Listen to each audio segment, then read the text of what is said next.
Emily Klein is the harp teaching artist at Kinder High School for the Performing and Visual Arts, an artist in residence at Houston Methodist Hospital. Yes, thank you so much for inviting me to your interview for the Chapter Ambassador Program. I'm also the president of the Greater Houston chapter of the American Harp Society. And before that, I served as like a student relations coordinator. I moved to Houston in 2008 when I began my undergraduate studies at Rice University. And then I stayed for my master's there. And upon completing my master's degree at Rice, I began a position with Opera in the Heights as their principal harpist. And I've also been an extra or substitute musician with the Houston Symphony. I performed with the San Antonio Symphony when they were around. And yeah, I've just been freelancing in Houston ever since.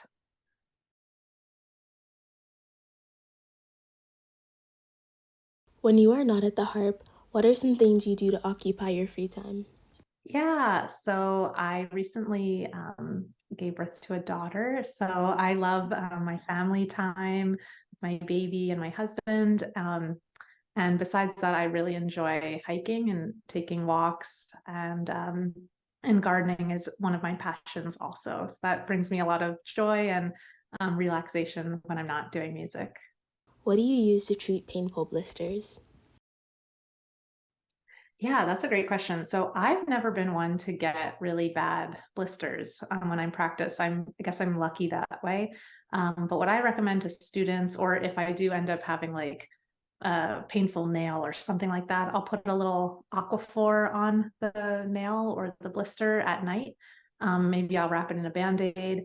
And then if it's just a regular blister, not a blood blister, I recommend draining it also at night after like a warm shower to make sure the skin is really soft. And then I'll practice the next day if it's not painful, or I'll tell a student to do the same thing. However, I also recommend to never practice in pain or during like any kind of inflammation. So yeah, if students come to me and they're in pain, I say, this is a really great opportunity to do mental practice and studying away from the instrument.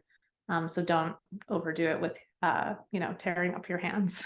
As newly appointed artist in residence at Houston Methodist Hospital, what are your favorite parts about playing in hospital settings?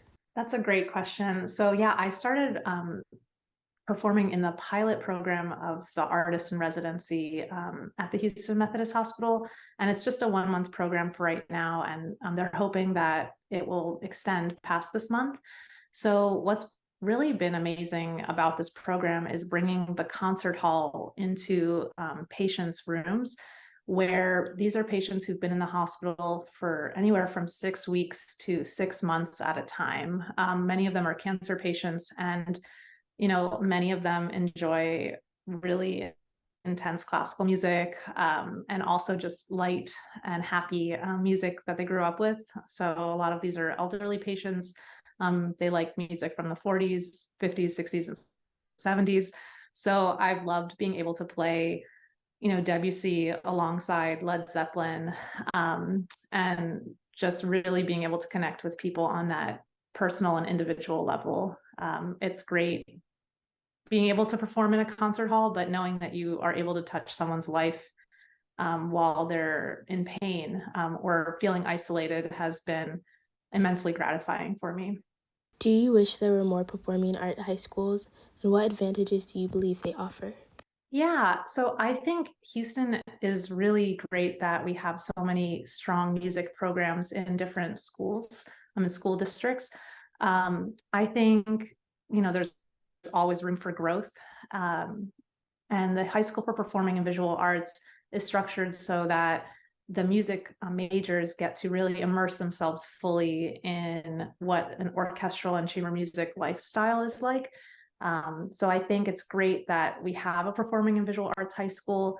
And if, one happened to start and, a startup occurred and another program, I think that would also be amazing. It would probably saturate the market a little bit if it was so close to HSPVA, but I think there's definitely room for growth, slightly outside of the city. And I do think that being at a performing arts high school is good preparation for going on to be a music major at a college or university. What are some of your favorite teaching methods you utilize with your students? Yeah, so I love doing repetition, of course, at the instrument, doing exercises, repeating passages, left hand, right hand, the normal stuff. But I also really like putting the harp down and doing rhythm practice, clapping and like isolating hands and passages and tapping those out with the metronome going. I love counting out loud. And I really, really love when people can actually say the note names in rhythm of the music that they're playing. And this is a skill that I didn't start doing until college. So whether that's with solfege or going A, B, C, D, E, F, G, I think that's also a really great way to practice saying the note names as you're playing, or also away from the harp, is fantastic. What are some of the major learning curves harp students have in comparison to other instruments? Yeah, I think the physicality of the instrument can be challenging, especially when some students are quite advanced and they're also very petite. I think it's hard to navigate how large the instrument is, and like the weight of it, and the pedals are also, can be difficult in that regard. Um, Besides that, though, I think what makes the harp really challenging is that it's unlike most other instruments. We do have all the strings laid out in front of us, like the keys on the piano, but so much of it is, you have to watch your hands, you have to watch the music, and being able to multitask, which is really just your brain switching gears extremely quickly between one task and the other. I mean, that takes an extra skill set that most other instruments I don't think have. What is a typical day instructing harp at Kinder High School for the Performing and Visual Arts like? Yeah, so I go there about once a week, and I teach usually just both my students in two separate private lessons.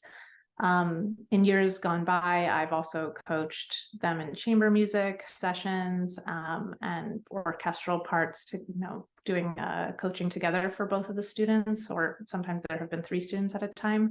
But yeah, that's pretty much it, seeing them once a week for that coaching. Lastly, what advice can you provide to young harpists wanting to become harp educators? That's a great question.